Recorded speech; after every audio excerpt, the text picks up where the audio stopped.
Hello friends, అందరికీ good morning అండి. చూడండి ఫ్రెండ్స్, ఈరోజు మా ఇంట్లో అయితే ఒక శుభవార్త జరిగింది ఫ్రెండ్స్. చూడండి, ఈరోజు మా ఇంట్లో బర్రె వచ్చేసి డెలివరీ అయింది ఫ్రెండ్స్. చిన్న దుడ్డే వచ్చేసింది మా ఇంట్లోకి. చూడండి, పండగ రోజే డెలివరీ అయింది ఫ్రెండ్స్. అది ఎర్లీ మార్నింగ్ 5 o'clock అయిపోయింది. చూడండి, ఫుల్ వర్షం కూడా ఉంది ఫ్రెండ్స్.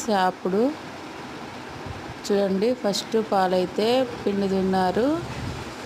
మా మరిది, మా అత్తమ్మ, మా మామయ్య అక్కడైతే ఉన్నారు ఫ్రెండ్స్. చూడండి, ఫస్ట్ పాలు అనేది చిన్న దుడ్డే తాగించాక తర్వాత మనం పాలు వేడి చేసుకున్నాక అవి జున్ను ప్రిపేర్ అవుతాయండి. చూడండి ఫ్రెండ్స్. ఓకేనా మరి, బాయ్ ఫ్రెండ్స్.